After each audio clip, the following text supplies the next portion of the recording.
Hey, everybody, welcome to Joe's Minibike Reunion. Ed, it's the big Joe's Minibike Reunion. What is it? It would be the post-event, what do we call it? Season finale. Season finale. 13. Season 4, episode 13. Damn. Hey, welcome, everybody. I'm Joe. This is Evil Ed. Charles MDB Mosley in the house. Thanks for hanging in there with us. We always have a little bit of it's a garage podcast, so the initial little opening didn't want to make itself cooperative today, but we don't care. We're here. Thanks for hanging in there with us, everybody. Hey, what a great event. Linda's giving me thumbs up, which is a little bit different than the sign she gave me earlier. Love you, Linda. Linda did a great job at the show. She did a great job taking care of us all the time. She fed us some cheeseburgers. How are the cheeseburgers, all right? It was good. All right. I know you're picky. We didn't have your barbecue sauce. God damn. Yeah. Sorry, Charles. It's all right. All right, next time. Note to self. Hey, what a great event. Thank you very, very much, everybody. Those of you who are watching that attended, much love. Those of you who had not had the chance to attend, we did our best to feed you a lot of video from the podcast. Thank you, E, and the folks over at D1 for doing a great job with the live feeds. So many albums up.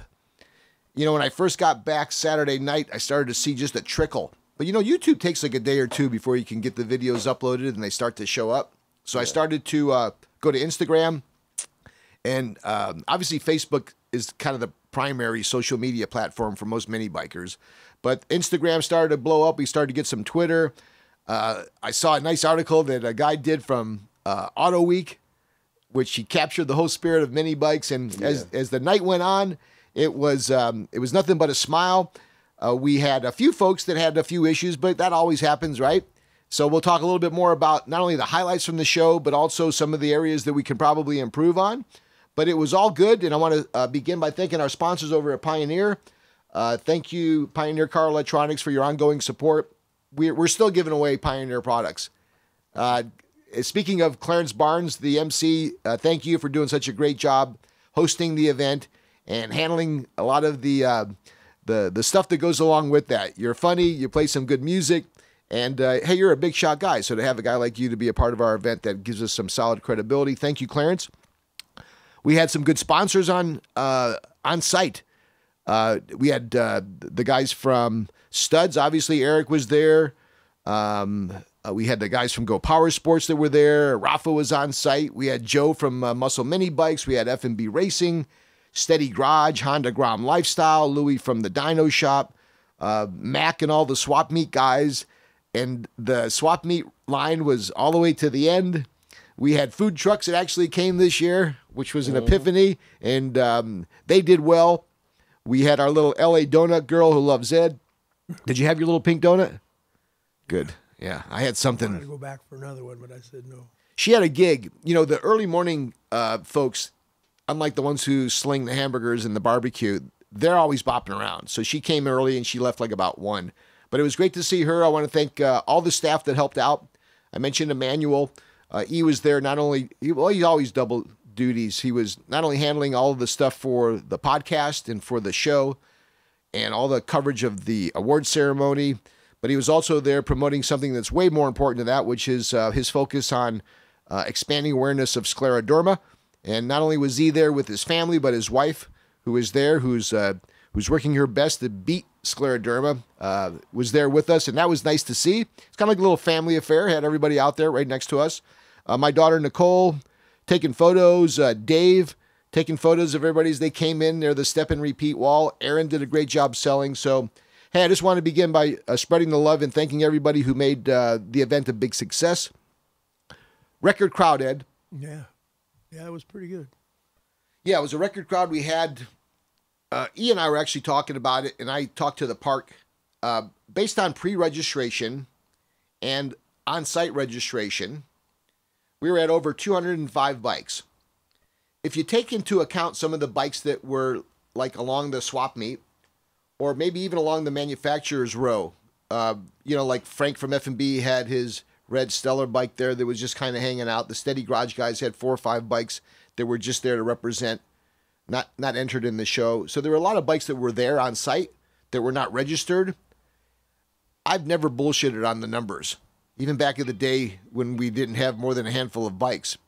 We're close to being like a legitimate 250 bike show right now. into our 8th year. It's tough to gauge numerically how many people come in, because that includes not only the participants, but all the spectators that come in for free and everybody. But the park, who sees a lot of stuff each weekend on a consistent basis, they estimated us to be somewhere between 1,600 and 1,700 people. So we're close to 2,000. So for 250 bikes and a couple thousand people in real numbers, there's some drone footage that D-Racer, David Rivas, took. And Emmanuel will be working to edit some of that. David took a bunch of rough coverage from his drone, and that always gives you a nice perspective. I didn't do certain things that I wanted to do. Like I wanted to walk out into the parking lot like early in the morning and see what was going on. And I didn't do that because it was just too much. And I didn't get to the dyno as often, but the dyno looked packed.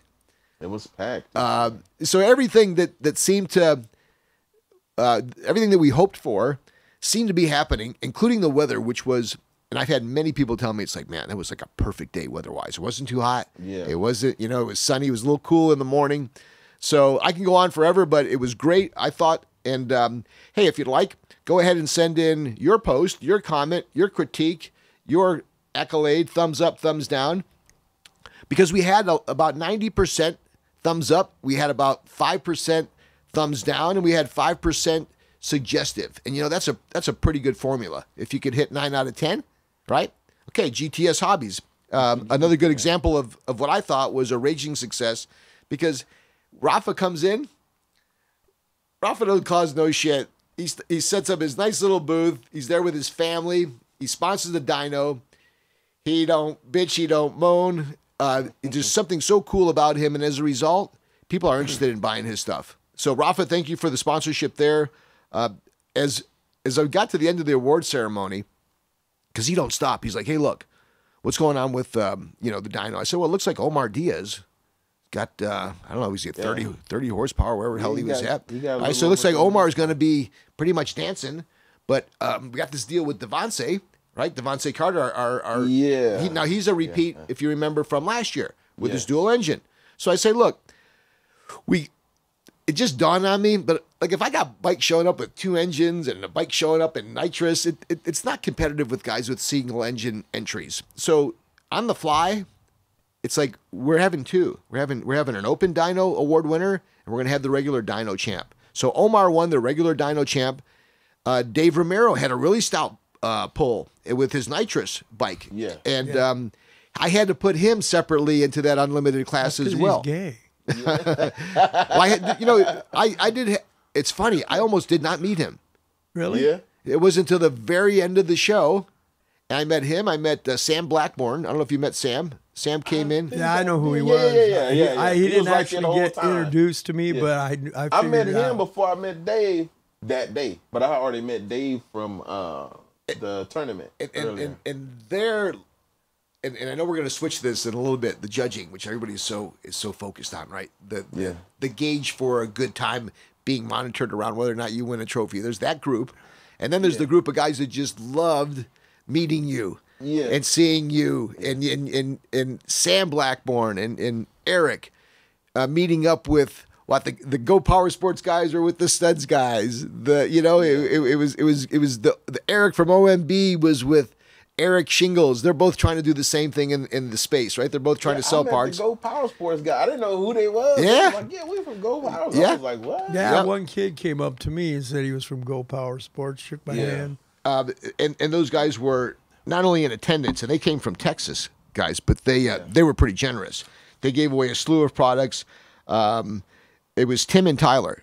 Tyler, I believe, is the dude who won the Muscle Mini build-off contest as well. Yeah. So they both came out. Eric, I was calling him like who was the guy in the Flintstones? Barney Rubble. It's Rubel, and I was calling him Rubble. But he found his own there. He was really well received with the little micro bikes and. Well, what's his name? Rubel or Rubble? I was calling Rubble. I think it's Rubel. Yeah, but you know me, I screw it up all the time. I screw up every name. How about with Minibike Paul? I kept calling it Fun Fest instead of Fun Day. Yeah, Sunday Fun Day. Yeah, Fun Day. And sometimes, but sometimes they might think he's purposely doing this, but no, it's too much. Yeah, it's hard for you to remember. It was so many people, man. It was overwhelming. The good news was kind of the bad news when remember you did that video and you posted it. You posted it was early morning. You were in the parking lot and you were suggesting, hey, it's early, but it looks like this is going to be a good one. Just basically, because it's not like this was your first. Oh, you're going to switch mics on Charles? Oh, we got to hear Charles. Good job, E. Don't be touching Charles. How'd that feel, Charles? Yeah, that's cool. That's the metrosexual in you coming out. Don't let David Romero see that. These guys, I swear. So when you did that video, it's like, hey, this is, this looks like this could be building up to be a pretty good day. It's already pretty early and you got 30, 40 bikes. And that was the sense I got. Yeah. Just kind of walking around. That was like super early. I think it was only like 7. Oh, yeah. Or something like that. Yeah. And you already had, like, compared to your first and second Joes, right? Yeah. You already had that covered already. I was like, and it's only 7 o'clock. For the record, we had more bikes pre-registered, which meant just like what you guys did. You registered your bikes before the event. We had more pre-registered than we had in entirety the year before. Yeah. But we had weather, so it wasn't the most accurate gauge, okay? Yeah. But if I look back even the year before that, the pre-registration was higher than the total amount that we had the year before that too.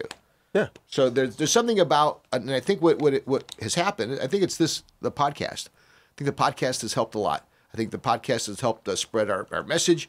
It's got more people involved, and they start to socially hang out with each other outside of the podcast, and they become friends, and then it's a matter of, hey, they almost talk daily. When you're a buddy online with somebody, you're breaking their balls, you're talking about the build. Yeah, and it's like heavy hitters from each state, That's why we kind of wanted people from Florida. You had, like, well-known guys from Texas, you had well-known guys from Detroit, you had well-known guys from Arizona, and then you have these dudes come together in California, and it's like all the well-known people in this hobby. Yeah, that was nice too, wasn't it? And I many people, I could tell. Security guards didn't have to do it. And see, they wasn't just in the show. They was even judging. That's what made it good too. And they was help judging. It's like they wasn't just there to just look around. Okay, they was helping out all the way together. Yeah, and I think that there's some beauty in spreading the responsibility, and maybe that's the wrong word. Spreading the tasks. Having Eric from Studs come in with a whole different perspective on the judging. There's a lot of guys that will yap and yap and yap and yap and yap about the judging, but those guys will never once take my lead when I ask them if they'd like to volunteer. They'll never step up and say, hey, I think you should change the judging and I'd like to help. The one guy that I've got to give a really big props to is Jack Boyd. Jack's from 818 Minibikes. He's one silent assassin. He is one of the nicest guys you'll ever meet. He puts on this Granada Hills holiday season ride that Ed and I have a good time going to, but he's a security guard. He plays drums in a band. He's been married to his wife forever. He's got a beautiful family. He's a great guy. And he took over the judging part of it. Like, he owned it. And it was on the fly, a lot of it, and he just rolled with it. And he did a great job. I want to thank him so much. Charles, you did a great job. Ed, you did a great job. All of the judges, in fact, I want to give these guys a shout out if I could. And I've said this before online, but one of the guys that was really helpful too was Joe Petralia. He came out early. I was citing all the shit he did. He was on the podcast. He helped with the move-in. He helped with operations. He built a trophy. He was an exhibitor. He was a participant. I mean, everything you could have possibly done, he did. So thank you, Joe, for that. And also there were a contingent of guys, Dave Darnell, who came from Arizona, John Benet Ramsey, a few other folks that came out. Thank you guys for the support. It was as if you were locals. So I really appreciated that. Cal Carisi, who came out from Michigan. Yeah. And had those pictures of Evil Ed everywhere. Yeah. He took a picture with me. He was putting them on the way back. Yeah. He's still putting them on. He's going to have one on his wife's chest later on tonight. He said he put one on a machine in Vegas, and as soon as he put it on the machine, he won like $100. Well, yeah, you got a commission coming then, Ed. So poor Cal comes out there, works his ass off. He was out there getting beat up by the mosquitoes when we were laying out the spots and helping us move in and stuffing the goodie bags. And don't I screw up his trophy? Not because you won best drag bike. Yeah, I won congratulations. Best drag, yeah, awesome bike. What's the name of that bike? Megatron. Yeah, nice. Yeah, everybody was no one walked past that bike. Yeah, they was like, man, what? They kept wanting me to pull a parachute. Yeah, I kept hearing that. I also heard them. saying. They kept asking Corona Irving to pull it on his micro bike pull a too. parachute, pull a parachute. You know, it came out really. You know, I always got to give a shout out to Jake. You know, because that was, you know, Jake creation. Yeah. As far as like, you know, he made it 3 times. That bike was like, it took 3 times. He came out with one design. I kind of didn't like it. Then he changed it again. And I was like, well, just change this one part. He just did it all over again. And then the last one, I'm like, that's it right there. I think I remember when you began the conversation with him. It was only about a year ago you started talking to him about building a bike, right? Yeah. Isn't that pretty good to get a bike that nice, built that quick when you think about it? Right? We were talking about that. Because it's long. You know, the guy's The got bike came out really nice. I'm happy with it. You know, Yeah. I was like, you can't beat it because it's, you know, the whole collaboration. A lot of the LA, I'm not technically now, at least I'm in Orange County. So I don't consider myself to be an LA guy. They always have like the LA guys don't get along with the AV guys and stuff like that. But before all that rivalry even happened, I've been knowing Jake now since he was probably right out of high school. So yeah, you guys go it's a back long time, without a doubt. yeah. You'll always have LA in you, though. Yeah. Oh yeah, I'm an LA dude, but I ain't with all that rivalry stuff, you know. So that's So a little that's bit the of that only thing. there. A little bit of yapping, a little bit of, and you know, look, it's we joked about it being like kind of the pits of the drag race, or shit. I don't know if you guys have been involved with boxing or UFC or MMA, but you ever get It's just like that. You get into the weigh-ins, you start to get into the rules rooms where the boxers are all in the same rooms. Yeah. It gets hot there. What we see It is kind has of like the a little people bit. that's supporting the person, they get more worked up than the person that's finna fight. You know? Yeah, I've always done a nice job ghosting all the attendees with our security team, Mr. Black. Yeah. And those guys are gentle, but you know, at the flip of a switch, those guys can turn into be like Terminators. and all I did, because I run around, you guys see me. Linda and I were trying to figure out just where I was going. And I was either at that stage, registration, or at the merchandise tent. I was really liking that Bermuda Triangle, but then I would venture off and go to the dyno. Then I wanted to go check on the swap meet guys and just maybe kind of have some fun too. Maybe go walk around and talk to somebody. And I was getting a little bit of that in. But when I would get near that dyno, you sensed it. It was like, you know, you ever make that turn in high school and you're in the bad boy aisle, and all of a sudden you're down there near the cafeteria on the back door side where all the cigarette smokers are and all the. You know, so when you got to that dyno, there was that feel like, okay, you just got into the boys club. You just went from this nice little event, have a free this and to where the shit's going on. And I loved it. I loved it. There was there's a dynamic there. There's a sense there. There's a competitive spirit. There's trash talking spirit. I didn't mind it. I heard that there was a little bit more to the gentle trash talk. I also heard there was a little bit of shit being talked with some of the rival gangs, not gangs literally, but the mini bike gangs, and I didn't even mind that too. Yeah, it was some crew talking like this crew versus that crew versus that crew. And what is it that You know, what's all that's what's all the chatter about? What is it that their bike's faster, or you didn't show up, or you showed up and the other guys didn't have nothing else to do. They was probably bored or something. So we have guys that come up, like hundreds of guys that come up that are in the game, Ed. They don't bring a bike. They don't bring a bike. They come just up came just to talk shit at the dyno. That's it. So Yeah. would that would be the equivalent of a guy who buys outfield seats at Dodger Stadium Yeah. last minute and just comes in just to rag on the opposing team's left fielder, just to break his balls all game. And you know what? That is a part of this. Yeah. So all I ask, and I want you guys to come out, and man, I saw a lot of cool guys. I turn over, I see Rowlett, I see Cleveland Flowers, I see Arlo, I would see you, I see guys who've been coming up from San Diego 2 or 3 years in a row just to walk around for 2 hours. Shendo, I think the guy's name is. Ali Fabre, one of the long-standing guys in this hobby, he's built some killer bikes over the years, comes up, just fits right in. I had an old guy just sitting there in his lawn chair next to his bike that did not move. And I made a point to just keep coming over and checking in with him. I don't remember his name. That really was important. But it was so nice to see so many people sitting there just chilling, relaxing, like had that smile on their face. A lot of families, a lot of kids still come. there was a good feeling that this event there's a sense of ownership from the people that come now. This is they come on an annual basis. They plan on it. They promote it. They're ambassadors of it. So to all you folks who did all that, thank you.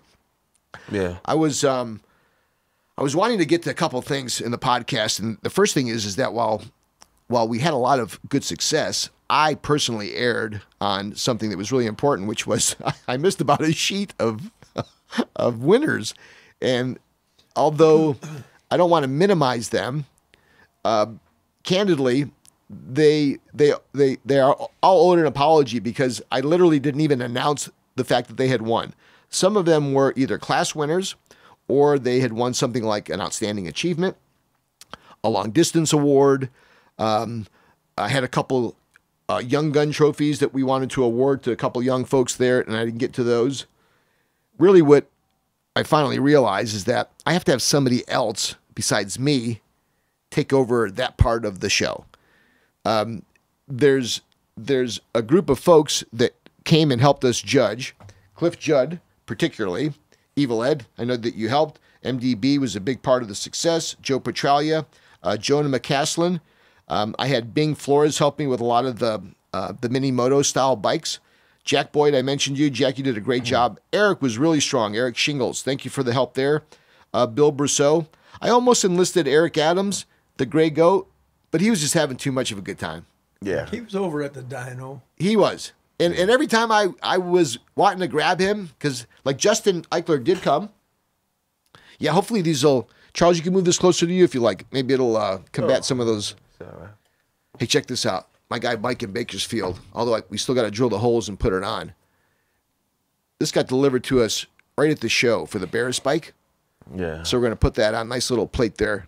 Just as I see that. I don't want to forget it. But we had, I was so tempted to go grab Eric Adams a time or two because I didn't know if Justin was going to show up. And then when Justin did show up, he showed up with his girlfriend, and I know he was not there to work. He was on a little bit of a schedule. He had something going on. So I said, maybe I'll go grab Eric. But I went over to see Eric, and Eric was talking to, I think Eric was talking to the other Eric. Shingles. Yeah. And both of those guys slinging the same stuff. So I said, nah, forget it.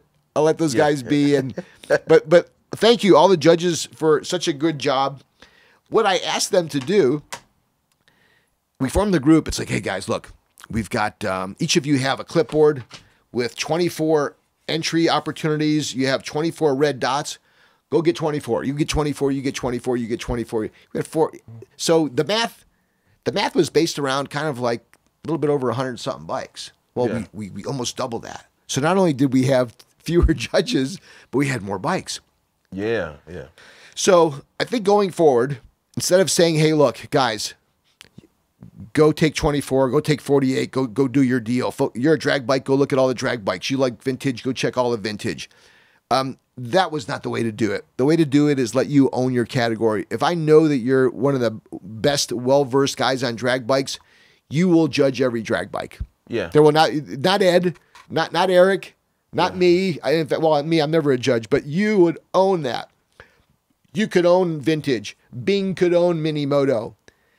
No more going from 9 o'clock to 12. Shit, we extended it to almost 1. Well, you know what we have to, even though you said it and a lot of people didn't pay attention to it, a lot of people was thinking like, well, I should at least win second and third place. See, then you had eliminated second and third place, right? Yes. And they kind of like, what? Yes. I didn't know nothing about that. They didn't know. And let me speak to that. We announced that on the website. I mentioned it in the podcast. In fact, it was a part of the last 2 or 3 podcasts leading up to the events. There was a reason why we did that. And largely it's because not only does it take a long time, but candidly, we didn't even have that deep of a category where you can even count on a third place in each category. Yeah. So instead of, hey, here's the best drag bike, and then here's the second place, or the first runner-up and the second, I want to know who won the goddamn thing. Yeah. And let's get onto it. And if we need to expand, we'll expand. So there were no second runner-up, first runner-up. There were no participation trophies this year. It was like you either won your category or not. We need a couple more categories. Yeah. Fine. We need more judges. Not a problem. Yeah. But I will release all the tension that is placed on the judges by saying, hey, just go judge, go get your 24. It's like, no, I can even park you someplace permanently. Yeah. Where the bikes can be rolled up to you. And you can have that time and comfortability and a seat and a table. So there's a lot of ways to do it, but there's no more you being responsible to bring the winner. The way that it'll work is that you'll take responsibility, and I'll stay on you just as an example. You'll own the drag class as an example. Shit, you may come to me tomorrow and say, I don't want to judge the drag class. We'll find someone else to do it. But their job to do it will be to judge all the drag bikes. Yeah. So you don't have to bring me the winner. You just have to bring me the top 3 based on the scoring. We take the top 3, we put them behind a Joe's Minibike Reunion curtain. We introduce them one by one. Here's your top 3 finalists, because that's all you're doing. You're gonna be judging all the drag bikes. You're gonna bring me the top 3, and then just like we do with the People's Choice, we'll let the on-site spectators and attendees have a chance to see all the 3 top finalists in each of the class, and then through the round of applause, and we'll get that big meter. We'll get that on site. So we'll take the People's Choice final judging format and just enter that into each class. You got it. Yeah. So that's how it's going to work.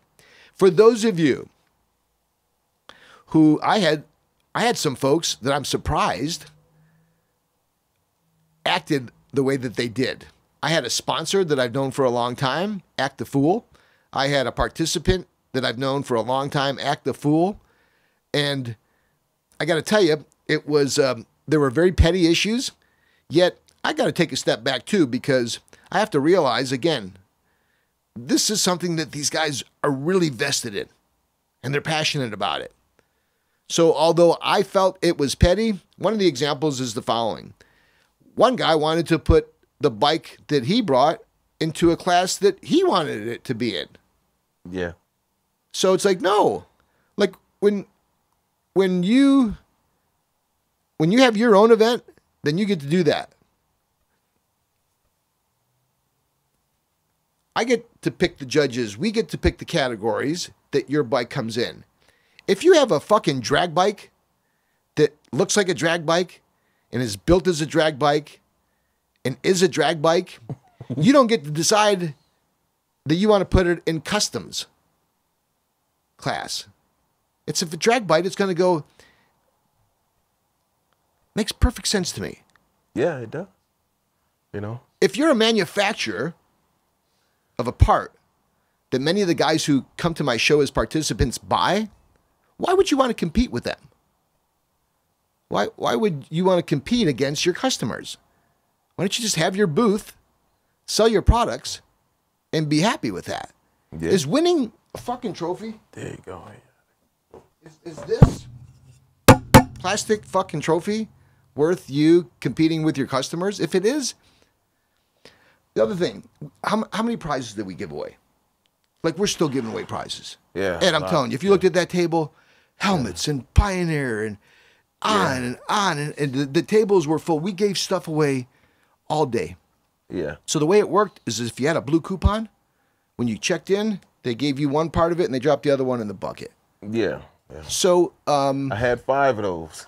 Right, because you had 5 entries. Yeah, you know. I had some. You did. Yeah. You guys were so busy, you probably didn't even We hear were it. so busy, we didn't even get jacket, the chance to look at it or whatever. And then it got warm, and I put my jacket in the truck, and then you guys are saying, time for blue numbers. You should. I'm not going out to that truck. Oh, mine are in the truck. So here's what you do, Ed. And when you get those things in the future, just take a picture. So not any time. You don't even need it. You just got that photo of it. I just left them in the truck. Plus, you guys are 2 examples. Like, you didn't come here to take away the trophy, or if you wanted the fucking. Get a grab bag. Well, I got one for you. But so Ed. Yeah. But when you first got home, did you call me up and tell me that you didn't get a grab bag? No. No. When you first got home, did you send me a text telling me that you heard that your name got called for some prize and you didn't win? Well, did you? Wait a minute. How was the show? Oh yeah, huh? You had a good time at the show? All right. So before you give me an ear beating about some prize that you thought you won, you don't even know what it was. Yeah. You know, really? Save me that shit. Give me some constructive criticism. Don't wait 10 minutes after the show and send me a text telling me that you think it sucks that you didn't win a prize that you heard you won. Yeah. And we didn't call anybody's name. We called a number. There was no calling out fucking Jose or Pancho or Fredo or Jojo. No one called your name. Yeah. And what have you won? So you know what I told the guy? So here's what you won. You won a condom. Size small. How do you want me to fucking mail it to you? How fast you want it? And if this is the only way you want to react to what I thought was a great day, stay home next year. Yeah. Stay home. I sent him a fucking refund. Stay home. Yeah. Now, that's Joe the asshole, because this is personal to me, too. I've done a lot. Yeah. We've all done a lot. It's been a real busy time. That's why I try to explain, putting on a show, especially of this magnitude, right? Going through all this, what you have to go through, how much time and money it takes to do this, right? And then for something to be so small and be like, everything was good except for this little thing here. There's no use even bringing that up, man. You're Come right. on. But you know what? I think it's good to talk about, because at some point, we'll minimize the 90% of all the people love it. The only thing like we really had to address was like the judging. Yes. And we had like 10, 15 guys complaining because everybody wants to win. They feel that their bike is the bike. Yes. So it's like, and it is about mini bikes. Yeah. So it's like, okay, well, we might have to change the judges, and that way, this new way, if they go blame anybody, they had to blame the crowd. You can't really blame the crowd. I was talking to Eric Shingles recently, because Eric does his event. Shout out to you, Eric. In fact, somebody else had mentioned to me, who was it? Someone said, hey, man, we ought to just get in the truck and get out to Detroit sometime. And they were down to do that. And I wouldn't mind. The problem is that it's easy to say now, 2 days after a big fun mini bike event, yeah, let's go to Detroit. Yeah, then we're going to go to Houston. And then we're going to build a wall. And it's like 4 months later, real life sets in. It's like, I ain't doing shit. It's fucking, I lost my job, or I got, broke my toe. But there is a spirit that I think we all are also creating here, where people don't want it to stop. Yeah. They want the next event. Hey, how about you guys now come to my place? Or, hey, we ought to go. Joe Percho's like, hey, we all ought to go to Houston. The scene there is great. Maybe I'll have something out there. Hey, maybe we got something going on in Tucson. So there's people want more of it. But when I was talking to Eric, he brought up two really good points. The first one is that if you have, like, Eric's got the ability, and he's in the business, and he has the means to take the time off. He's got a few extra bucks where he can come out there and act the fool for a few days. Not everybody's in that situation. A guy like Calvin Carisi's got a job. He's going to take 2 weeks off vacation. He's paying $4.65 a gallon for friggin' gas. He's got hotel rooms. He's got, boom, boom, boom. That's a large commitment to expect people to take off, because it's only a 1 day show, but it's a week unless they fly. And unless 3 or 4 days to drive. And you got to drive if you're going to take your bike. Yeah. I know Sam Blackburn, who flew in, and his wife and a few other folks that flew in, they're having a good time, but they would have loved to have had their bike there. Yeah. So you have to be realistic in terms of what we can expect and what volume of people we can expect to be able to come out to California on somewhat of a regular basis, because it is very tough. And all the more reason why I want to thank Cal for leading that charge. We had folks, Randy drove up from Texas with his wife. Thank you for that. We had folks that came. There's several folks from the state of Michigan. You mentioned Arizona, Oregon, Washington, Nevada, San Diego, Northern California. We had guys that came from California. It was like coming from another state. It was actually longer. Yeah, it is, yeah. A couple folks that I did miss seeing, Temecula Bob. Yeah, I didn't see him, yeah. I had his plaque, and I still do. I spelled his name right, but they spelled at the trophy store, Oliveira. There's a traditional way they spell it. So they spelled his name wrong on the plaque last year. And I don't like that. It's like somebody spelling Sebergandio wrong. It's like I'm so used to it. Yeah. So I got a new plate, and I just was loving to see him, because I haven't seen Bob since last show. I haven't seen Temecula Bob. And he wasn't able to make it. Ian Cordova, and his dad and his brothers. And Ian, it's life. Like, Ian's going through some stuff with work, and he's he probably wasn't able to get that bike done or built, and it's tough to come when you don't have your bike. So we'll look forward to seeing Ian and the whole CB Mini guys again. Some folks that popped up that it was really cool to see. Dave Miller, without a doubt. you know, having him come out. He gave away that frame. That was pretty cool. Ira from SEMA was helping with registration. Ira's got this big SEMA show breathing down his back, yet he still found, you know, he's there at 5 o'clock in the morning. He was there early, super early. No, you know what? I don't know if he was there at 5. No, he was a little bit later, but you notice he was always bundled up. We got there at 6:20.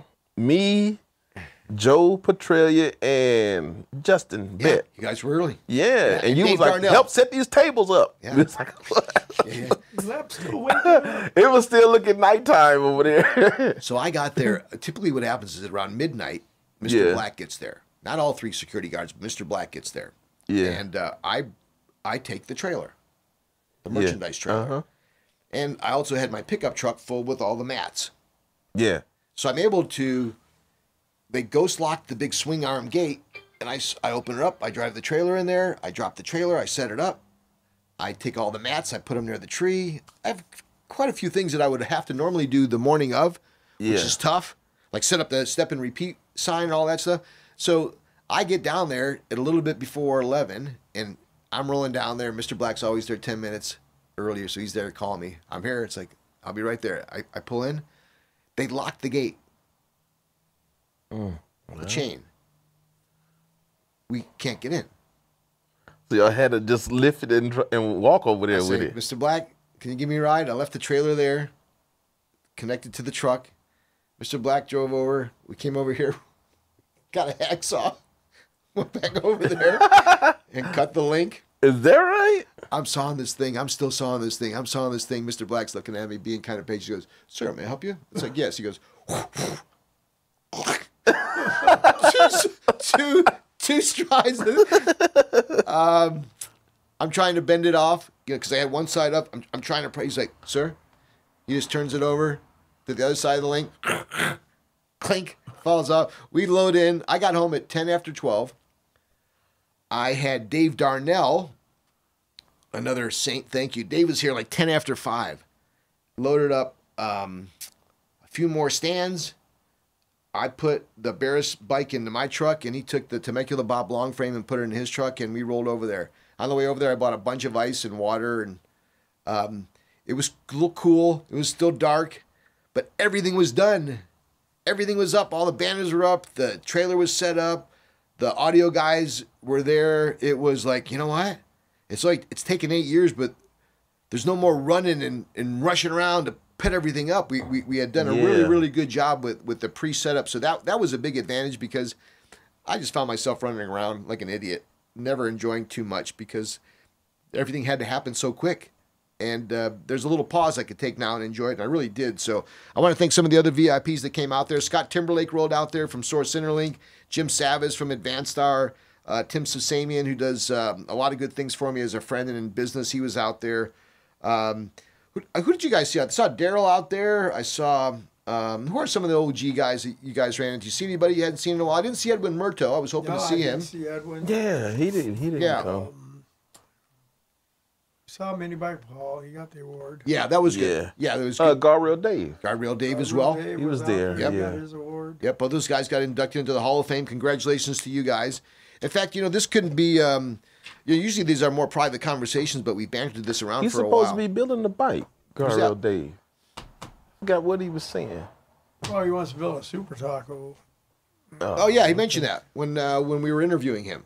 Asked him, what he's got plans. Of course, Mac was there. Mac was there. Yep, good to see Mac as well. There was, so Steady Garage, who owns that Mini Moto segment, the Honda Groms and the Ruckuses and the Monkeys. Yeah. They're two quiet guys, Ray and Kevin. Yeah. They had those nice posters made. You see those posters that they made? We were handing out. Very, very nice. They was giving me a whole breakdown on that stuff. It was some nice looking bikes. It's amazing what they do. You ought to check out their place. It's right off the 210 in Irwindale. It's right next to that guy, Ed, who does Flanders, who does all the cables. Flanders, yeah, they're right next door, so you can double dip. You can go see both. They introduced me to the head guys from sales and marketing from Yoshimura Pipes. Everybody who's got a Grom's got a Yoshimura pipe. Everybody. And they were there checking out the deal, and they were very happy with what they saw. And I had a chance to speak to them, and more than likely they're going to come on board as a sponsor for the show. Oh, okay. I had some conversations with the owners of Bert's Mega Ball because they were exhibitors at the Off-Road Expo and Sand Sports Super Show events that I work, and they had heard a little bit about this mini bike show and didn't realize it was ours. So they've got their eyes out to come on, and all that means is that that's a few more products to give away. That's a few more dollars that we could put into the event. We start collecting a couple more sponsors, we could start to do some things. And as I looked out, we talked about this earlier, there was a time for the first handful of years. Well, first we were over in that skate park area for 2 or 3 years. Then they moved us over to this Hindenburg area. And when they moved us over, we were kind of big in the old area because we filled it up. But when we went over to that big parcel, we had a lot of area that was open. Yeah, it was open. And as we start to see this year, I think we had the first few years, we may have had 15% of that area up. This year, we kind of feel like we're at 25.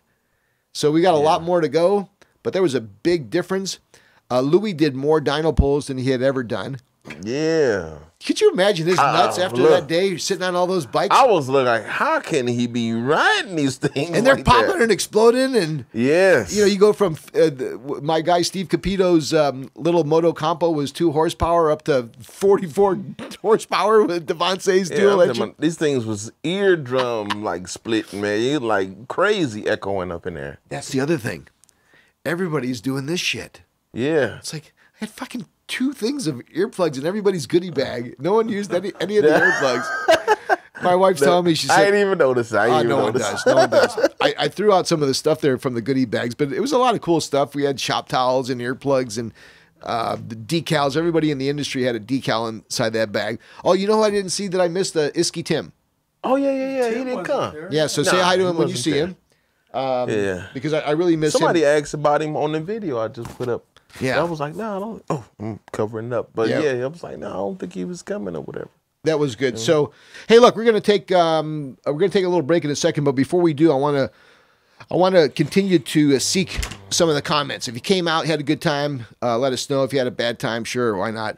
If you got some suggestions about things going forward, if you have any photos that you took at the event, hashtag those JMBR. If you have any videos that you want to upload, hashtag those JMBR if you can, so everybody can get in it.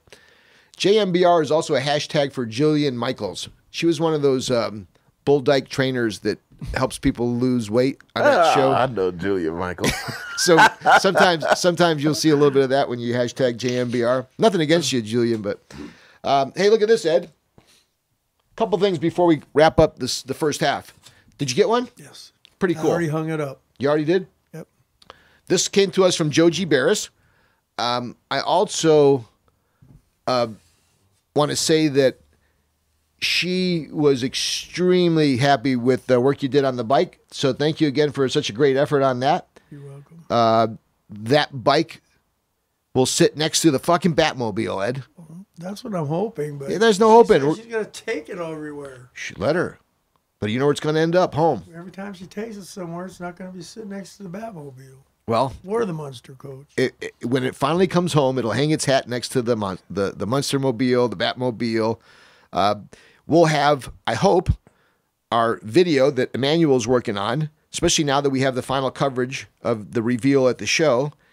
He's been working on capturing footage, and I'll have a chance to edit it so that maybe we'll have, what do you think? It'll be a 5-minute video, 10-minute video? For what? For maybe the Barris build? 3 episodes, each 24 minutes long. Okay, so you got an hour. Yeah. So we'll do a little bit of a preview. Are you going to edit It's a series. Are you See? going to edit it? So We he's gotta sell it to Discovery soon. so we're gonna preview that, as well as we've got to go back and do a couple things on the bike. There's no fluids in it. Yeah, we So got to there's do something to it. a handful of things. So we'll get that running, and we'll present that to her so she can not only fire it up but take a little Yeah, ride. She wants to ride it. Oh, you can tell she wanted to ride it She there. wanted to ride it there, yeah. She was so positive about it. And Barry, her husband, and then did you see Mike, who was with her? Mike's strong. Mike don't fool around, man. I was looking at Barry and Mike's watches, like, damn, this is about $500,000 in watches over there. And here those guys are, on a Saturday, they could be having champagne and tea in Malibu, She brought right? her dog with her. She comes out here to come to this friggin' mini bike show. That to me is like, that's a good gauge to me. And having somebody like her come out, and Barry and Mike, along with all the other guys that are important to us that came out, that validates me. It's not so much the guys bitching about the judging. It's when you see real people that are coming there for the real value, which is the people and the camaraderie of seeing everybody and meeting them and finding new friends. That's what it's all about. That was great. So look, here's who won. I'm going to not only announce all the folks who won awards, but I'm also going to include those folks that I reluctantly missed. In the drag class, Charles Mini Drag Bike, congratulations to you, and Calvin Carisi won the Outstanding Achievement. For those of you looking for a runner-up or a first runner-up, that's essentially what the Outstanding Achievement Awards are for. So if we had such a good selection, and we had a lot of good drag bikes, including those at FMB and including those that came from AV and some of those that came from Northern California. GTS. Oh, GTS always strong. Yeah, I seen some good ones with what was the name? Cleveland and Omar. Yep. Both. They Cleveland bikes. They had them Flowers. next to each other. They had real nice bikes. Everybody thought the Cleveland Flowers was Lamar Odom. Is that? Is that Lamar? was I nice, said though. Cleveland's better looking than Lamar Odom. So although your bike did not win its class, the Outstanding Achievement Awards not only cite your bike as a high placed bike within the class, but overall. So the Outstanding Achievement Awards fill that gap for those folks that felt that there were less trophies now because there was no second or third place or first or second runner up. In the resto class, Kevin Rosen. Well, what was that? A 65? That thing that was just awesome. That was the one that Dave Miller picked as well. That was Power Cycle. Yeah. So, and I then picked that too. And when Dave got up there first, yeah, he said it, and then I went, oh shoot, I got to go pick something else. you were speaking from your heart, because the reality of it is that you do like to spread the love, and having had 2 awards. So yeah, and it gives Dave's that independence. So, and the Harrison that you picked, Eric's bike, I think it was badass, well, man. It was a toss up, and I kind of leaned toward, because I like black, and red, and I'm like, well, the brakes on everything, the little everything. horn on it. I mean, that the thing horn, was. the brakes, Are you the kidding front me? brake. Yeah, that bike could have won the show. There's 20 bikes there that could have won the show, literally. Really, right? yeah. There literally could have been. And I actually had some comments about that too. John Kuka, Kuchia, who had 5 bikes in there, his CT70 was also an Outstanding Achievement winner within that class. So congratulations, John, and thank you for coming. What a nice guy. Imagine that poor bastard rolling up by himself with 5 bikes to unload. Yeah, yeah. And I got to work on that too, because a lot of guys were just driving in. It's like, no, you got to go outside. But guys are like, well, I got 5 bikes. Or Yeah, you got to push me. yeah. So Survivor bike, Roger Haas. Roger rolled up with that BC 1300, that Bonanza. Beat me out. Yeah, but you came in second place. Congratulations. Or you were the Outstanding Achievement. What a nice guy Roger was. He had a nice post on That's all Facebook. right. I won the best Survivor the year before. You have. And you're another one of these guys that your fun at the show is not going to be based on whether or not you won an I didn't care award. if I won or not, really. And let me I stop- was surprised I got an achievement. Yeah, so check this out. Let me stop right here. You were a judge, right? Mm-hmm. You were a judge, right? So here's the flip side of this. Oh, fuck, you guys only won because you're judges. Oh, yeah. Hey, did you judge your bike? Nope. Did you judge your bike? Nope. What would happen if you lost? If I lost, I just would have lost. If I lost, I would have lost. I did lose. Well, Yeah. You Was- go there was to that- have a good was it that time big of a deal? anyway, so it's just- Did you lose any friends I over don't it? go there to win a No. trophy. Why do you go? To see the bikes. yeah. And see the people, right? Yeah. Yeah. All right. Yeah. So other judges in the past are not judges now because it was awkward for them to take that same feeling that you have and that same clarity that you have, which it doesn't matter if you win or not. Yeah. They still so much want to win. It's awkward for them to be a judge. They can't get over that fact that there comes with a little bit Well, of if they didn't win, obviously there's something wrong with their bike. yes.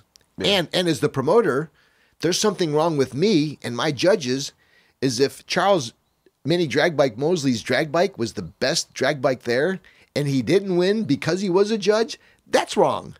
Yeah. That's wrong. So really what it is, there's no agenda. no one wins. There's nothing to be gained here with me or with the event on who wins. It's really just, it's about taking the guesswork out of it, because there still seems to be some. So with this new system where we get, because make no mistake about it, I have all the confidence in the world that my judges clearly can not only pick the best bike, but without a doubt, there's no doubt whatsoever that you can definitely pick the top 3 bikes in that category. So if all I'm going to ask you to do now is bring me the top 3 bikes in the category, and we're going to let this monitor, this noise monitor, this level, this auto level, whatever the auto meter, we're clear sailing. There'll be no questions. And if you have a legitimate suggestion for a new class, bring it on. But we're not doing runner-up and first runner-up and all that stuff. It's just one winner. So under construction. I screwed that up. I'm looking at Jay's bike because it looked a little like Frankenstein. Yeah, it did. When I rolled up on it, I saw the back of it. So, oh, Frank Jr. and Jay popped up. A lot of people thought it was just gonna be in the chopper class. Right? Yeah. But it was unfinished. Yeah, so it was That's what I was like. Nah, it's unfinished. Yeah. And that was the V-twin with the turbo, right? Yes. And Jay's a great guy. It's kind of good that it was unfinished, because if it would have been in the chopper class, he would have been up against these other bikes that was like immaculate. Yeah. You know, and I was like, I don't know. You know what I'm saying? It was better it was unfinished at but that time. I did not recognize him there until very late. And Jay, I apologize for that. Congratulations on that bike. Jake Moe just posted a picture of it too. And, you know, between, I think they're built Minibike sites and Jake's site and some of Jay's posts, they get a lot of eyeballs and people are loving that bike. So you did a really good job on that. Congratulations. And thanks for coming out, Jay. Jay was another guy that was going to be a judge. Yeah. But although I'm not certain, I think he could have fallen into that category I was talking about earlier. Yeah. You know, being a judge and then also hopeful to be a winner. And maybe now, Jay, if that was an issue, you could be comfortable that that's not the case. So if you want to come next year and you want to be on the judging team, your bike will definitely be judged appropriately. And if it should win its class, it will. That's just how it is. Yeah, and then next year it will be in a chopper class. It will be completely finished. But with Jay and Jake, you never know. They could build something completely different, right? You never know those guys. They're always doing something. And they're holding it down over there in AV. Thank you for that. We'll have Jake Moe back on the podcast. We always love having him on there. And no matter what, you can see whenever anybody's talking about Jake, he's the top of the class. In fact, Jake Moe's a certain Hall of Famer for Joe's Minibike Reunion in years to come, without a question. And that's the only reason why I picked Jake to do my bike, because Jake takes his time and he does every bike unique. Yeah. It's like, I have a GT's drag, I have a Bob's drag. You can look at it and say, well, that's a Bob's drag. This guy over here has a Bob's drag. That guy has his Bob. That guy has his GT's drag. You already know what they are, and they kind of common. You know? Yep. And that's what I was like when I was talking with Cleve and them, he had a Bob and Omar had a GTS. Yeah. Right? You can say, oh, that's a GTS. And this one here, they got the engines almost the same or whatever. Yeah. It kind of deflates the look of your bike, even though you don't really want to say that. True. Right? You might hurt somebody's feelings. But when you have, like with F&B, they had 2 of the same style bikes right next to each other. This one is red, white, and blue. This one is red. They're the same style bike with a different engine on it. Then he has another two that's the same. And I say, well, they common to see now. So when you see my drag bike, there's only one like it in the whole show. Yeah. You know? Yeah. And that's why, like with Jake, every bike he do is different. Yeah. You can think, oh, that's the same as the... Nah, it's not. Yeah. He purposely makes it different. And he's so good at what he does, and he's so unique at what he does, and he's just such a cool guy. That's the reality of it. You never hear that guy talking any shit or, nothing's a problem with him. And, he's just, look, he came, I'm sure it killed him not having that bike done. Yeah. But, he's got Hudson. He's got a growing family. Courtney's going to have another baby, and he's working full time. You ever see his post? The guy's like getting up at 4 o'clock in the morning, dealing with traffic to go to work in the valley. Yeah. Could you imagine he probably gets up at 5 in the morning, gets home fucking 7 o'clock, sleeps for 3 hours, does the same stuff, and he's always got a smile on his face. I mean, talk about somebody to look up to. And his work speaks for itself. So Jake could have been one of those guys like, my bike's not done. I'll catch it next time. Yeah. He drove his ass all the way down here with all his family. I like the work he be doing. The only bike I seen that had similar 10 work was that Mini. That Mini with the sidecar. I was like, at first I was thinking, did Jake do this bike too? But it was a totally different guy. That was amazing right there. Had an orange CR400, Bonanza chopper. So he was one of the last guys to leave the show. Yeah. Do you know why? He didn't want to leave. Is that right? He didn't want to leave. He would. There was 6 of us left, and he would go from one to the other, and it was like he was on something. Yeah. He was going on about the people and the cool bikes, and what an afternoon, and how he goes to these car shows, and they just park you off to the side and give you a bag with a flyer in it, and that's it. Yeah. He said, he got to talk to people and meet people and see stuff, and it was almost like he was a paid endorser. He talked about he loved the food truck and he loved the apparel and he loved the dyno and the weather was great. Yeah. It's like, well, see, when you that type of guy like how he was, he see all these bikes and he's getting like a rush of ideas in his brain. And sensory it's like, overload. Man, I can see what I'm going to do for next year, and he want to come, most likely he's going to come bigger and better for the next year. That's or whatever. what you heard. And then you also heard, it's like, oh man, I came.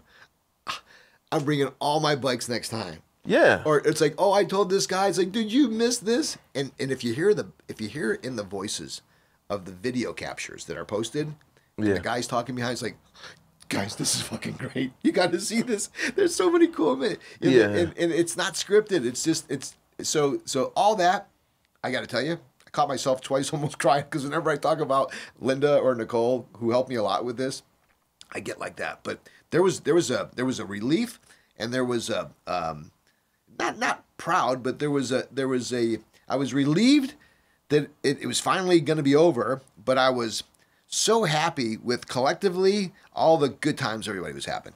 Yeah. Because that's really what we did. We produced a mini bike show, but we produced a happening for a couple thousand people where they all had a really good time. And everybody had such a good time. And they go and they spread the word to others like, next year, you got to come. Yeah. They go back to wherever they from. Yep. And they tell others, you have to come next year. Yeah. And next year, they always want to do it better than the year before. So let's go keep growing. Especially when there's competition, right? Yeah. For Chopper, Jay Gilman, he was the winner, and Ryan Gray won the Outstanding Achievement Award. The Long Distance Award goes to Calvin Carisi for coming all the way out here, and he drove out here from Detroit. Thank you, Cal, for that. Excuse me. And driving, that was crazy, yeah. And the fun he had along the way with all the Evil Ed decals placed everywhere. You probably were on 60 states. There's not even that many states in the U.S. I think you went to Cadillac Ranch on the way home. You put your car on Cadillac Ranch. Put one of the stickers on one of Cadillac. You're on a one-armed bandit. You're on some zebra's ass in Utah. He was real hyped to meet everybody. He took a picture and stuff with me or whatever. And it was funny because Cal comes busting out with the lime green tank tops and the yellow tank tops. Yeah. He's all tucked in. It's like, all right, lose the shirt, untuck that shirt. All right, come on, let's go. I'm tuning him up, and I break his balls. He's like, he's shorter than me and older than me. He goes, I may be shorter than you, but I'm not older than you. So you're right, Cal. I'm a little bit older than you, but he came over my house. It was the first stop. He told me, I went to Joe's and caught him in his underwear. Yeah, fuck, everybody does. I was in my underwear when you came over today. Yeah. I was taking a shower, and I got up. I'm doing the, it's like, fucking Calvin Carisi. He's walking down the driveway. It was that whole week. What was that? Wednesday, Thursday, Friday, Saturday. Shit, even up until now. It was my vacation week. We worked hard, but it was a lot of smiles, a lot of fun, a lot of good times. Right. Okay, let's finish this up here. Custom. Eric Shingles, already talked about him. Robert Sanfilippo also is an outstanding achievement winner in that class. Robert had several bikes. He always supports the show. Thank you for that, Robert. The four-stroke, well, Mr. Wolf, Jeff Wolf, not only did he win that class, but he won the actual People's Choice, the Brad Elsie People's Choice overall win. Got a little bit of good and bad on that. Some people were giving us shit that it wasn't, quote-unquote, a mini bike. Yeah, but that was like that bike looked so good. It looked like a trophy. Yeah, man. It looked like you could have literally put it on a stand with a plaque on the bottom. Beautiful job. And although there is a sentiment that I can understand where folks would like it to have been one like a taco, but you have to add that into it now. You have the bicycles with the little engines and stuff. If I have a category for you, then you could win the whole thing. how it is. If there's a category for it, and there was a couple of dudes that suggested that I do that category because those 4-stroke bikes were just starting to become so popular. Yeah. And look at the engineering on that bike. I was surprised Daryl didn't bring one. He's like one of the main dudes out here with those 4-stroke bikes. And his guys were the ones that really inspired me doing that class. He didn't even bring one. So maybe we'll give him. Well, Daryl, he moved. Didn't he move to Phoenix? So he's not. Yeah, but he was there. Yeah, man. The 2 guys that got him. The 2 guys with Groms, they got those bicycles. Yeah, I ride too. with all 3 of them on the Grom rides. It happens, just like Jake, whether it's not done or whether you're in the middle of it. All I know is that those guys have come before, and I look forward to seeing them there again. And that class is going to grow. Honda Vintage, we had the CT70 that went to Ivan Schreiber. That was a really clean CT70. And then Bill Schultz won the Z50. I believe that there was the best Grom, more than 2 wheels went to that clean Honda ATC, Joe Minis. That was really nice. Yeah. Micro class went to Casey Moore. That was a nice little micro that was built there. Yeah. My buddy Phil Lai, he won the Ruckus Award. Congratulations to you. James Recto won the Twist and Go. Brian Band had a really nice Grom. Congratulations to you, Brian. Adrian Cruz won the Honda Monkey Award. My buddy Jason Magliano won the Kawasaki Z125 Pro. I'm waiting for some final info from the classes for Metro, CR50, and Zuma. Give me a day or 2 and I'll announce those. The best What the Fuck award went to Paul Perry. Did you see his? Yeah, I seen him when he drove up. Was that 2 bikes? It was 2. It was like a little bike, and the other bike was almost like... it was like he was driving one. He was carrying it with the other bike, or towing it with the other bike. And although he didn't have the whole fur head with the bison antlers on it, I was like, what is he doing? But it was great. That was just another example. Did you notice a lot of guys had not just the bike, but they had like a theme? One guy had like the little cloud around his bike. Yeah. Whose bike was that? Do you know? I don't even know. Yeah, I seen it. I didn't know what was going on. A lot of guys had the traditional, like the dude who comes every year, Paul, with the Bonanza red chopper, orange chopper with the stand. A lot of guys had the little Mexican blanket out there that they do. I love all that stuff. Yeah. That part of it to me. Some of them had like their own. I like when they set up their own like display. It was like a the thing is made out of wood, but he had it all like laminated and everything, and had all the specs of it. Oh yeah. He had like the it was like a kind of like a frame stand. Where They have it like at a barbershop or something, like on the sidewalk where they say, "Oh yeah, we do whatever." Yeah. But he like had a sandwich board. Right there. I was like, "Oh, this dude." See, and all those things, I think those that's the memorabilia and the collectability that goes along with it. You know, if you go to a guy who's got a mini bike. In his garage, he's usually got some taco stuff or decals and shit. All that stuff's cool. And I like looking at that. And I was actually, the other thing that I was really hoping for is that I always felt that the swap meet guys were kind of off from everybody, but by design. Because, they need to move in the morning and they got a bunch of stuff to put out. And sometimes they leave midday because they go into some other swap meet. I wanted to get them a little bit closer. Just like I wanted to get the stage a little bit closer, but based on the number of bikes, I think that they were fine where they are. Because it's going to be even bigger next year. And if anything, what I'm worrying about is that as we hug that little corridor, like we have RCF, and then we had the Donut Gal, and then we had my trailer and E's trailer, as you come up that area leading up to the dyno, that's pretty full. Yeah. So now you see where GT was, where it kind of came around the other side. It's almost like we got to start lining up exhibitors and sponsors up along that area. Thank you, GTS, for being the first in that area. Yeah. Another example of Rafa. Rafa shows up, probably spent more money to do this shit than anybody, right? Yeah. Comes out here, doesn't make a peep. He's a beautiful soul. I come up here and say, Raf, look, man, I said, this whole thing, do you mind if I put you here? He's like, drop. Yeah, no Easy, problem. man. Yeah. No problem. I could have put him outside. He wouldn't have said anything. Yeah. And believe me, that goes such a long way. Yeah. It goes such a long way with the easiness of doing something, because you're always worried about a guy that spent $1 to be a sponsor, that he's going to say, hey, where's my banner? Or my banner's crooked, or my decals didn't get in the goodie bag, all this stuff. Nothing. Not a tick. So for that, I'm very thankful. And D, you helped us a lot with the video coverage. The small complimentary token to get in is nowhere near worth the value of having that drone coverage. So we got you, D. We'll put together a nice little care package for you. Emmanuel will make that available for you. So you've got all his raw footage from D-Racer. What's the plan for that? We'll chop some of that up and have some little snippets to maybe make available sometime soon? Yeah. Great. So that drone coverage will be very helpful. I'm going to finish off the judging. We're going to take a quick break. When we come back, we'll wrap it up. It's the finale for the season for Joe's Minibike Reunion. It's the Joe's Minibike Reunion post-event recap. I'm here with Evil Ed and MDB. The Young Guns. There were two Young Guns that I wanted to recognize. One of them was Emily Wallows. She had a really cool Taco 22. I spoke to her dad the night before. I met both of them while they were registering. There was also, and I'm sorry to say that although you sent it to me, I can't find it because I'm an idiot. There was two really cool dudes that I met from Loudpack. Loudpack guys, they're on Instagram. They're always out at AV. Two cool guys. One of them had his young son with him.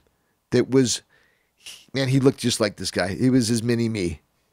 If he stand up, the kid stood up. If he sat down, if he tucked the rag to the bike, the kid took. It was beautiful. The guy is a special guy. He got taken down the path and went down the wrong road as a young kid. He spent some time away. He paid his dues. He learned his lesson. He's coming back out there now trying to help young kids, and he's doing it through mini bikes. His son, I wanted to recognize as a Young Gun winner too. Resend me his name, so we have two Young Gun awards that we need to present as well. The Joey Award. I walk around the show, and fortunately this year I had a little bit more time to do that, but when Ricky Trong has a custom CT70 that if you look at it, you'd never know it was one. He won the first People's Choice Award back when we first did Joe's Minibike Reunion. Ricky has come and gone over the years. I saw him again this year with that bike, and it just put me right back to where I wanted to be. It brought me back to where we were when we first started, but it also is right here where we are now. So it was a great visual for me, and I gave him the Joey Award. The Muscle Minibike Build-Off, Joe Petralia, who made that really popular trophy, that was also awarded to Emily Wallows, the same gal who we gave the the Joe's Minibike Reunion Young Gun Award to. So congratulations, Emily. You not only won the Young Gun Award, but you also won the Muscle Minibike Build-Off Award winner. We gave away 3 bikes, worth 1 roller. It was the F&B roller that was the main giveaway, and that one went to Irene Shuz. Irene was there with her husband. I'm assuming that her husband's probably already has an engine for that bike, and you're going to have a lot of fun with that bike. Thank you again, Frank and Brian, for the generous donation and support and coming out there to the show. They also gave away a couple pipes. So all good stuff. Thank you very, very much. Congratulations again, Irene. Randy Arnault. Randy won the Dave Miller frame, and that was the main portion of the frame, kind of the main frame. It didn't come with the forks or the sissy bar and all that stuff, but he's already collecting parts. Dave painted that red, white, and blue, gave him a nice special award, so that was very cool. Thank you again, Dave, and congratulations, Randy. And then we kicked the show off with a giveaway. Evan came out with his wife. Thank both of you for rolling out and being a part of the show. Hopefully we help push the RCF in this micro mini bike segment. Scott Kadihi. It's Cuddihy. If I'm butchering the last name, I apologize.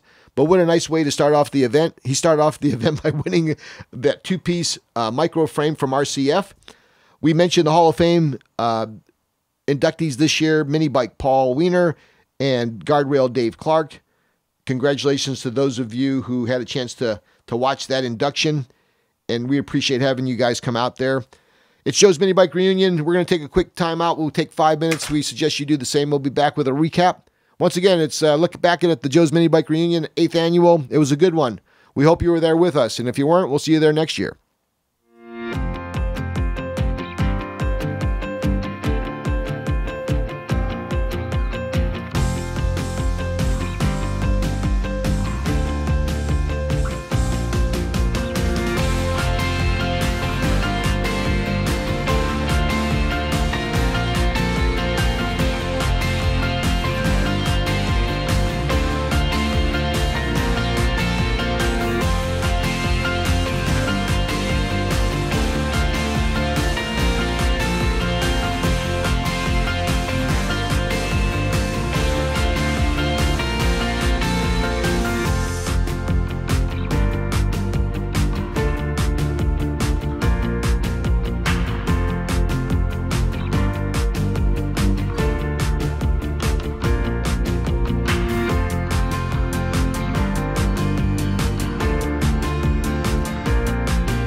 Hey, everybody, welcome back. Second half of the, what do they call it, Ed? The season finale, Joe's Minibike Reunion Podcast. Welcome back to the show, everybody. Welcome, Ed. Welcome, Charles.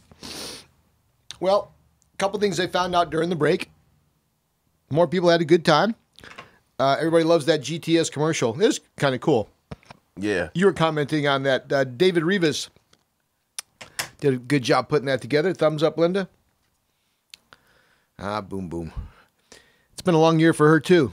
You know, every time I do one of these things, she's either chasing me with food or helping us out with selling stuff, and she's great. I love you, Linda. Thanks for all the hard work you do for you. All right, so we announced the winners. We talked a little bit about the show highlights. We talked a little bit about maybe some changes going forward. We talked about a lot of good stuff because all the signs were really more up than down.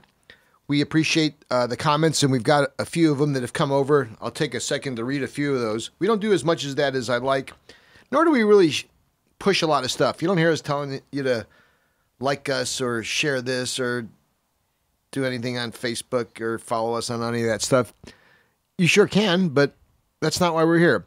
Hey, so the dude with the specialty cart that rolled in. Oh, yeah. Nice guy. Bo. Yeah, Bo. Bo Chan. Yeah. I got a call from a guy like days before. You know, I'm in the middle of God knows what, and he's talking to me about this car. I'm immediately get a visual of a kit car, and my first reaction is like, no, fucking minibike show. Yeah. But that day was so good, and there was just a lot of, it's like, you know, fuck, bring it. I posted it. Bring it. I posted it. They was Yeah, he was telling right me, next oh, to me. that's this and that's that. And no one I knew what didn't it know nothing was. about it. It And so was that was the crazy. beauty of it. Yeah. I had another guy who was supposedly bringing, what was it, a slingshot E? Joe, who owns a company called Pedal Commander. You know, when you're in a fast car and you hit that gas pedal, Charles, you got to wait a second, Yeah. and then it'll hit, especially a turbo, you get that lag. Yeah. Pedal Commander eliminates all that stuff. So it's like immediate action. These guys are great. They're so busy. They probably forgot. But he was going to bring a slingshot with those 3-wheel contraptions. And, you know, early on, it's like, I don't know if I want that thing there. But, like, why not? Yeah, this is not going to turn into a car show, okay, by any means. But if they're unique, and it does, you know, you do that little tilt the head, the RCA dog, where it's like, what the hell is that? Yeah. And that, to me, that's cool. So he came in. He made a comment about, although, you know, he drove 10 hours, but although he didn't win a trophy, he still had a good time. It's like, dude, it ain't about the trophy. The trophy's not the gauge for the success. It's the people that you met. And everybody loved the bike. And the photo he took, ironically, it's got my bike in the foreground, the Temecula Bob bike. So all the photos that were going out there on his car had a little shadow of mine. So Bo will always be connected there. Thank you for coming down. Hope you had a good time. And you know what? He wants to build a mini bike. He texted me. Well, he better. I think it was powered by, what was it, a 13 horsepower? Yeah, it's a smaller size engine. So shout out to you, Bo. Vinny's Minis. How you doing, Vinny? Vinny's out there holding down Florida. Maybe we'll get Vinny's Minis to come out sometime. He's a top fan. Here's what I'll do. I'll pay for your bus ticket, Vinny. Not airfare, because this is just Facebook. Jack Boyd. Jack Boyd's another, again, Jack, thank you for the yeoman's job. Jack had to take off because he had some drumming gig. He plays in a band as well as has a security company, I think, that he owns. And Jack is going to be now switching. You'll be switching hats with me. I'll be the participant bringing the bike, and you'll be the guy running it for the 818 holiday parade. For those of you who are listening and live in SoCal, why not make a point to check that out? It's posted on my Facebook page, the exact date, but it's in December. It's the Granada Hills holiday Christmas ride, and Jack takes care of that. So thank you, Jack, for all that. December 8th. Thank you, E. December the 8th. Joe's Minis. Good looking out, Joe. Great job with that clean ATC, that Honda that you put together. Really nice. I think you had another bike there too, and you had your wife and your I believe it was your son with you. No, your daughter. So thanks for coming out. We appreciate having you out there, Dave Ramiro. Phil and Gay joke there. Jack Boyd, another thumbs up from Jay Padilla to Jack. Looks like you're building a fan club, Jack. Shout out to King Chris Davis. Justin Bett. Justin Bett, again, with the Hellhound, 2 years in a row, has captured that class. Justin will retire. All right, that's enough. that'll be enough. That's enough. That thing's retired. Don't post it on Facebook anymore. I don't think he even was trying to win. I had went over there and seen it, and he was showing off that new paint job on that drag bike. And he did a nice job on the drag bike too. Pinstriping and all that. Look, he gets a lot of shit, and he brings some of it on himself, but I like him. He was fun at the show. People like having him around. He does some good stuff. He's really into it. Thank you, Justin, for being a part of the gang. You do a good job. We like you hanging out in the sandbox. You're good by me. Plus, he just bought some apparel, so that was cool. Calvin Carisi, what's he say here? Joe Petroia, Pioneer Super Tuner, is back in the days. Oh yeah, those guys are reminiscent about the Pioneer stuff back in the days. Let's see who else we have here. Rick Watson, good to see you, Rick. Thanks for coming out. Talking about how the GTS guys are great people, that's for sure. Oh, I seen one of my friends that moved a mile back, Tony Ludi. Tony, yeah. Tony's a big fan of yours. Tony Ludi, he showed up. Now, which one was Tony? He's kind of a tall, slender guy. Friends with Minibike Paul. Yes. Yeah, he went out of town, didn't he? Yeah, he moved to Idaho. Yes, I saw Tony too. Yeah. How you doing, Tony? Thanks for coming all the way down there. How can I forget that? Folks already can't wait till next year. Thank you, Joe. Same here. That was the cycle cart that we were referencing with that guy. That was the name of that vehicle he had there. Frank Franquez is watching what's happening. Frank, John Benet Ramsey, Jake Moe, top fan, great guy.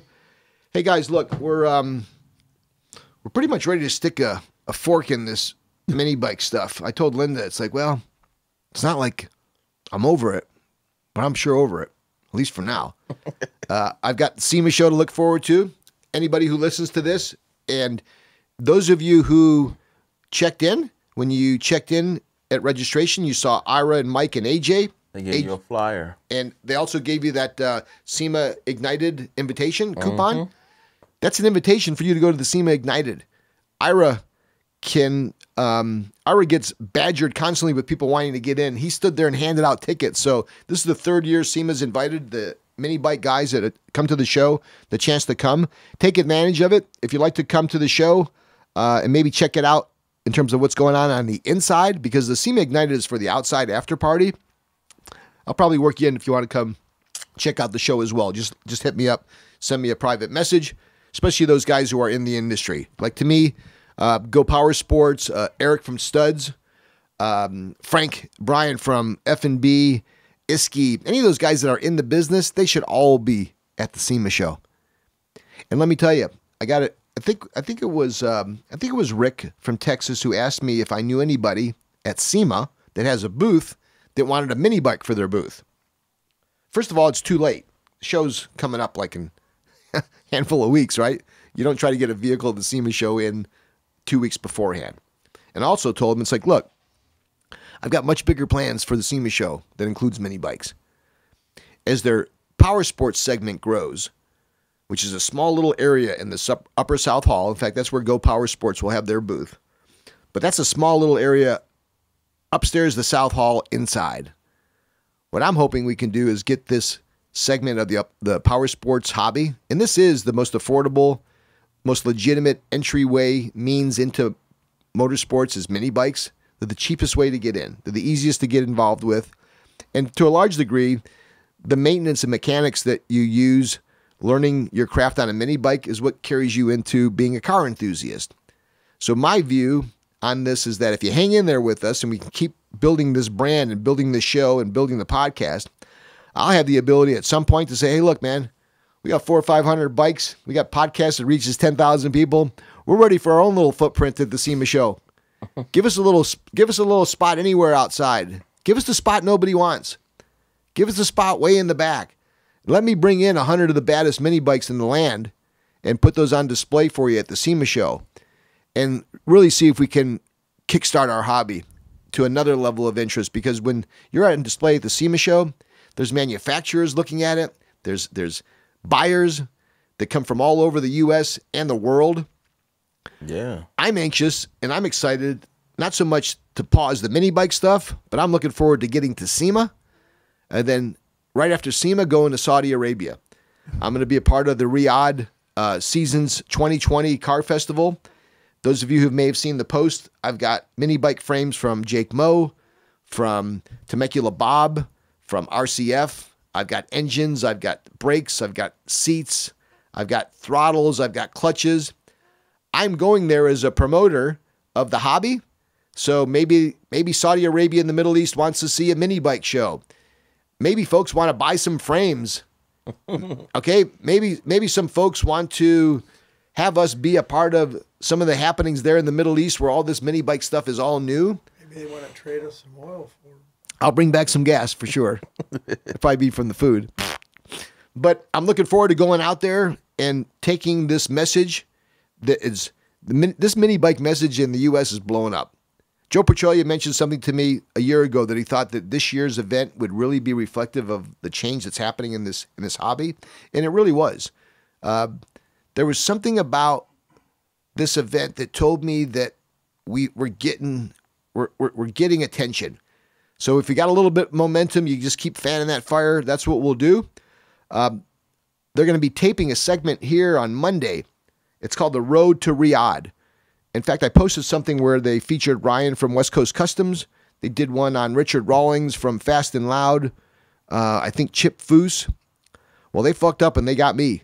So they're going to be filming a little promo on The Road to Riyadh here on Monday in the garage. And they're going to be, I think each one of those videos has been getting an average of like 600,000 views. Good. Yes, a lot. So not only will everybody here be able to see that, but all those people in Saudi Arabia waiting to see who's coming, they're knowing that mini bikes are coming.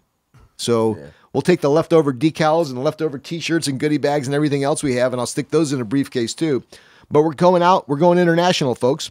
Charles, before we break away, a couple things. We're looking to have a Christmas special podcast, and we're hoping that it will be somewhere around December of this year before the holiday. It'll be after Saudi Arabia and after PRI.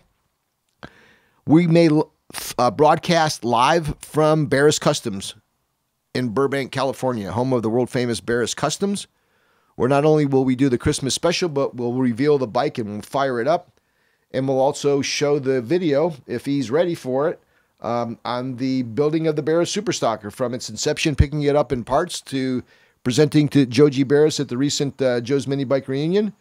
Once again, great job, Ed, on the bike. Thank you. If you go to Instagram and you hashtag JMBR, it gives you all the photos, then it'll give you the recent ones. One of the more popular photos is the one that I took, which had the bike and then the helmet sitting next to it. We're rough on each other, and if we didn't feel this way, we would have almost been embarrassed, but that bike showed really well. It showed well. It looked good. The attention to the detail, the spirit of the build, who it's going to, the stories behind it. It's one thing to build a mini bike, and it's another thing to build an Evil Ed mini bike for Joe G. Barris, and that was a big hit. Once again, I'd be remiss to not say thank you for all the effort on that. That was a fun time. It was a learning time too. Yeah, I was wondering if we were going to get it done in time. Yeah, well, because look, you lost a sister.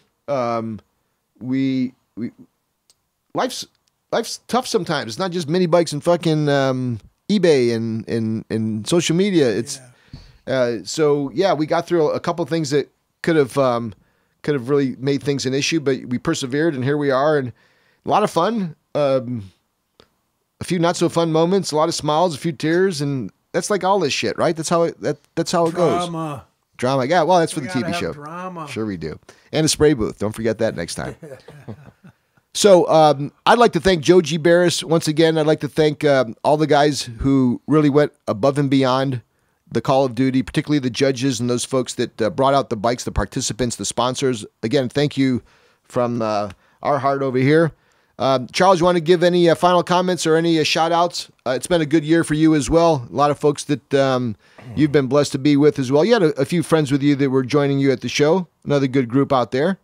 Yes. Hey, I had my buddy Dexter, Harold, my girlfriend, Sam. You know Sam. Yep. And Hi, they Sam. brought their girls too. And my buddy Charles Gant. Yes, Charles Gant. In fact, another great guy. Yeah. Yep. Thank you for coming out, Charles. Appreciate that. Wait, I wanted to give my next thing I got going on. Yeah. Is this small engine dyno challenge. Talk a little bit about that, next Charles. Year, 2020. I've been doing it now for maybe 4 years, yeah, something maybe. Right. You know, and it's hosted by Brad Hill, and it's going to be shout out to Brad Hill, Tennessee. Okay. You know, they moved it to this big karting event in Tennessee, so it's a nationwide event. You send your engine, or you go there as well, Charles? Well, so far I sent my engine. I'm trying to go this year. You should. You know, yeah. Well, next year, February. Right. You know, and so you know, it's builders from all over build pretty much the baddest engine per the rules. And small block, big block, small block. Okay, so it's small block shootout. Well, this the first year, well, second year. They're going to have a lot of different classes. So I think they have about 4 classes or whatever to build. Where can folks find out more information about that? Is there a website for it? You just go on Facebook. They have small engine dyno challenge. You just type that up on Facebook, and it will take you to the page. Maybe you can do that and post it on your site as well, or on your Facebook page too, so folks know. I posted it up anytime. Great. But that's what I have going on. So I try to be more out there than just being local. I always tell the guys, you know, life is bigger than Compton. You know, where they be like, oh, but you will go 90 mile an hour on Anna Street. I'm like, life is bigger than going 90 mile an hour on one street in Compton. So you got to be able to expand past that. And you're an ambassador for us, Charles. You know, you going outside of the local neighborhood is really kind of what we'll need to take this message further. You're a good example of how to make a bike go fast, how to build a good bike. You're great in terms of teaching folks technical aspects of the bike that many of them just want to dismiss or buy. You're sometimes the big brother that has to give somebody a little bitch slap. You're also the guy that help encourage the young guys that need a little bit of help. You call out the mooches that just want all the free advice and don't want to pay shit. And you know you're a pretty solid guy in my view. Like so many of us in the sport, I don't think there's many people that I still keep around us that shouldn't be there. Hey, we all have our days, we all have our times, but for the most part, pretty damn good group. And I think that the recent reunion reflected that. You had a chance to meet some of these keyboard warriors face to face, and it turned out to be pretty cool guys, a lot of them. Yeah. You know? And you get a lot of that, I know. a lot of barking online, you know. And you're a big target. You're the big dog, you know, so you're going to get a lot of that. But you handle it well. Yeah, I'm a pretty mellow guy. I just look like I might be intimidating, but I normally, I don't do too much craziness. No, you're good. Thank you, Charles. Thanks for coming on. You're probably been on the podcast as a guest more than anybody. Yeah. I think he is. Yeah, maybe. So because you're good at it too. You're good at everything you do. Evelyn, how about you? You got bit by a bee. What you got bit Saturday at the show? Bit Saturday. I was stung by a bee on Saturday. Sunday I was feeling pretty good. Monday, forget it. Was swelled up, couldn't breathe. Not good. Could you imagine? Nauseous. I don't know what. I must have been allergic or something, but it took a couple days for it to take effect. Bee bites sometimes bee bites don't fuck around. That's how sometimes. I get when I get a spider bite. Yeah. And do you remember when we were doing all the tallying on the judging? Yeah. Sitting at those tables? Yeah. Fucking things were all over the place, man. Outrageous. I think we was under the tree. No, somebody had a cheeseburger over there. Over here. It was crazy. I went down like this, grabbed something on my neck, and I felt something, and I squeezed it. You thought it was what the heck is that? As soon as I squeezed it, I got stung. And if you ever seen Ed's hands, it's like he dipped them in like iron. So for a bee to have penetrated Ed's hands. I looked at it and I'm like, oh man, took the stinger out, threw it on the ground. So one final takeaway from the show. How would you describe the Minibike show in one word, Charles? That's awesome. That's what I would say. It's better every year, you know? Yeah, still a few reasons and ways to improve. But definitely feel like it went from make-believe to more real now. Yeah. You know, it seems like even if all 3 of us left, like literally, if 3 of us went on a spaceship tomorrow, I bet there's Joe's Minibike Reunion that takes place in October, even without us. You know, I think that there's just so much expectation and plans that it'll go on. Oh, people's already like next year, you know, like I'm coming back. I'm going to get mine next year. You know, what we going to do for next, you know, it's already a lot in the works. I already know. Well, You know? it's not like we just started either. It's been 8 long years. Yeah. You know, and when I look back, and I can't immediately tell you what the first year is because I'm not really good at math, but all I know is it seemed like a long time ago. And I will tell you, about halfway through, I was really wondering what I had gotten myself into. And I thought that there was still a little bit of light at the end of that tunnel. And now that hole has just got just a little bit bigger. And I saw it in the faces of the people. And it was everybody. Everybody's running around trying to get to the next photo or the next mini bike. Or everybody had something going on. Yeah. There was no sitting around. Now, I was surprised.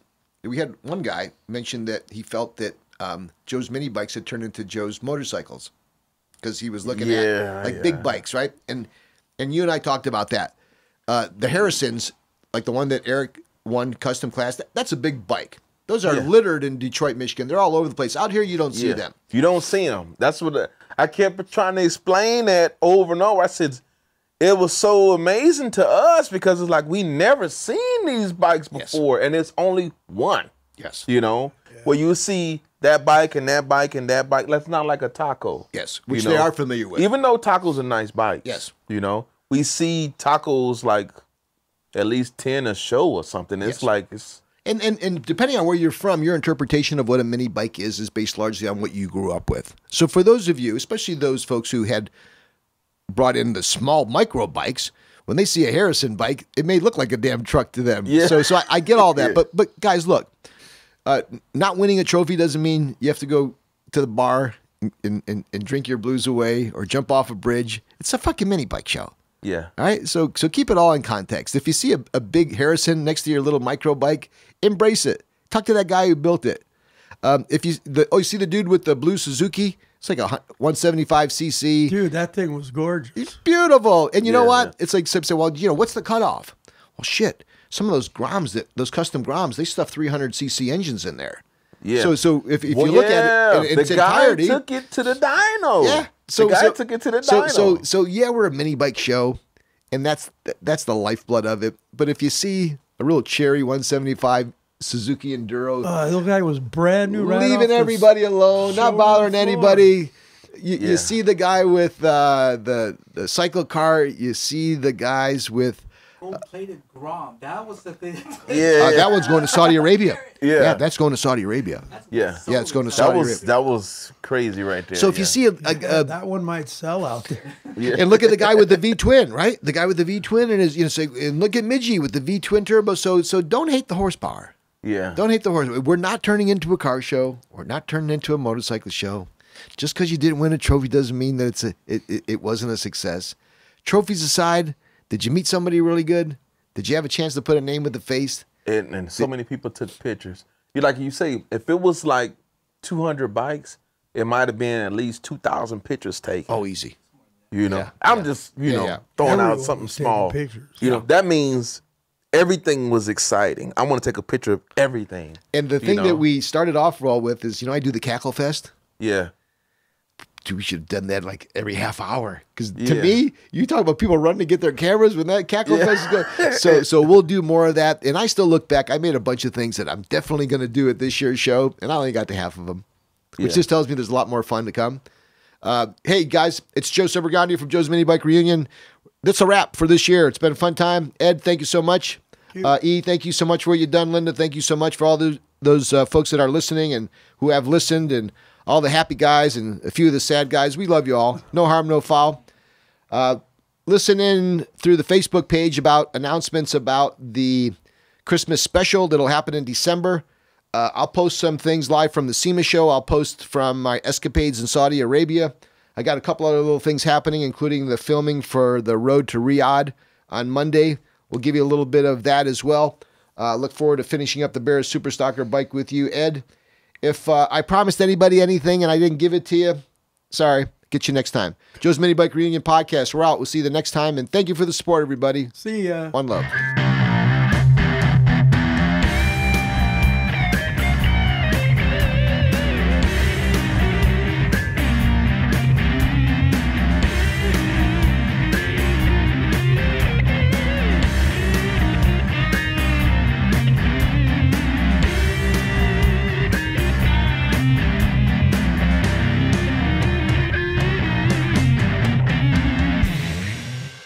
Joe's Minibike Show.